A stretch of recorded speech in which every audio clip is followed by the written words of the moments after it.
Donc l'énoncé nous dit que Aldébaran est l'étoile la plus brillante de la constellation du Taureau. Il s'agit d'une géante jaune-orange en fin de vie qui est 45 fois plus volumineuse que notre Soleil. Le profil spectral de cette étoile est présenté par la suite et on nous demande, pour consigne du petit a, de montrer que le profil spectral est cohérent avec la couleur de l'étoile indiquée dans l'énoncé. Donc la couleur indiquée dans l'énoncé est une couleur jaune-orange. Le profil spectral qu'on nous fournit a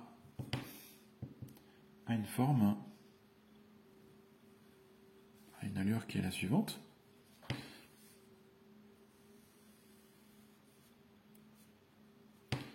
Donc la puissance rayonnée suit une courbe qui a cette allure-là, c'est-à-dire qu'il y a une augmentation, on passe par un sommet, puis une diminution avec évidemment des raies qui sont absorbées à certaines longueurs d'onde. Ce qui est important de voir, c'est qu'on peut voir que le maximum se situe dans cette zone-là. Donc si on regarde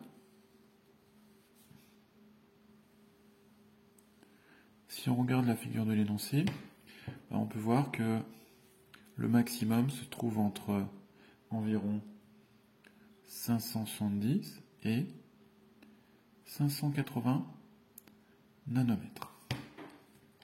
Donc cette couleur-là, c'est celle qui va dominer dans le spectre, puisque elle va avoir une puissance nettement plus élevée que les autres. Donc la coloration va dépendre de cette zone où se trouve le maximum. Donc si on recherche les couleurs qui sont associées à ce domaine de longueur d'onde, une petite recherche dans Wikipédia, dans la page concernée au spectre visible, nous indique que qu'une coloration jaune correspond à un domaine de longueur d'onde qui va de 575 à 579 nanomètres, et que de 579 à 584, on a une couleur plutôt jaune-orangé. Donc ça signifie qu'on a effectivement un résultat qui est cohérent avec la couleur annoncée dans l'énoncé, qui est jaune-orangé. Donc pour rédiger la réponse, on peut écrire que le profil spectral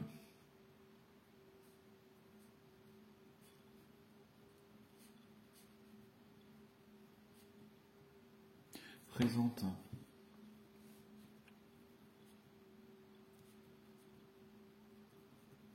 un maximum d'émissions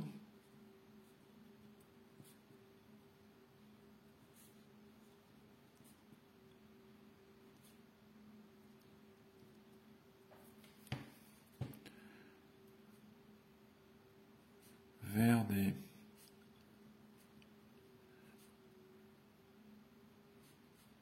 longueurs d'onde proches de l'intervalle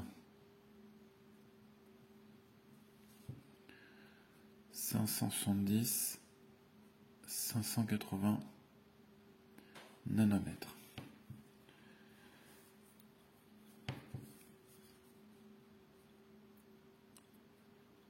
Cet intervalle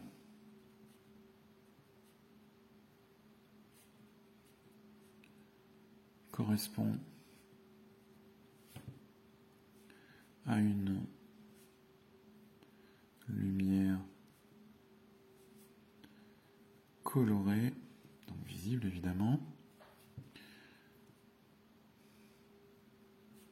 jaune-orange,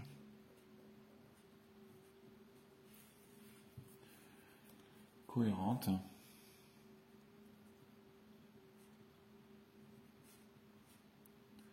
avec l'indication de l'énoncé. On peut rappeler ce que disait l'énoncé, à savoir que Aldébaran est une étoile de couleur jaune orangé. donc étoile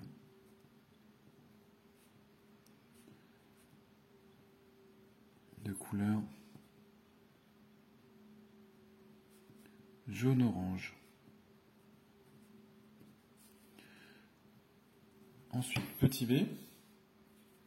Petit b, l'énoncé nous demande d'utiliser la loi de Wien pour calculer la valeur de la température de surface de cette étoile. Donc, première chose à faire, rappeler l'expression de la loi de Wien.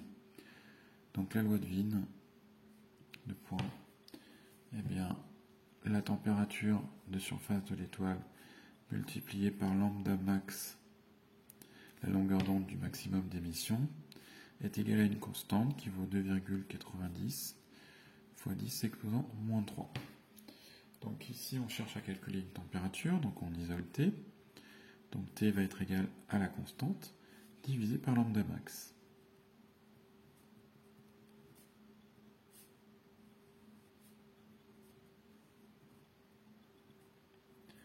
Donc pour déterminer la valeur de cette température, on remplace lambda max par sa valeur. Donc l'intervalle qu'on a déterminé pour le maximum d'émission est de 570 à 580. Donc on peut prendre comme valeur le centre de cet intervalle, c'est-à-dire 575 nanomètres. Donc 2,90 fois 10 exposant moins 3. Donc lambda max, évidemment, ici on l'exprime en mètres. Donc 575 nanomètres pour convertir en mètres, on multiplie par le facteur 10 exposant moins 9, puisque 1 nanomètre vaut 10 exposant moins 9 mètres. Donc le calcul nous donne une température de 5043 Kelvin. Donc conclusion, réponse à la question. La température de surface d'Aldébaran est de 5043 Kelvin.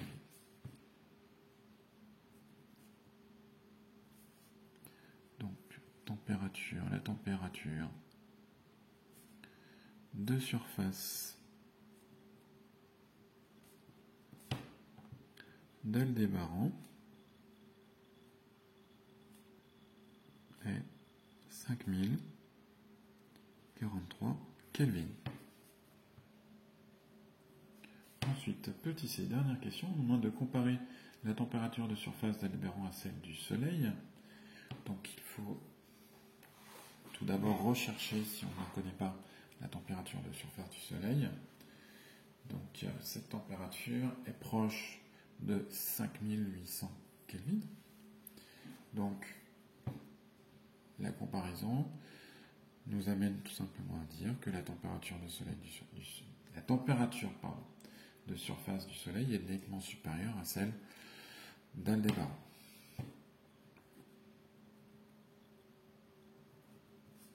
Donc la température de surface du Soleil est d'environ 5800 Kelvin. Donc, conclusion, la température de surface du Soleil est supérieure à la température de surface d'Aldébaran.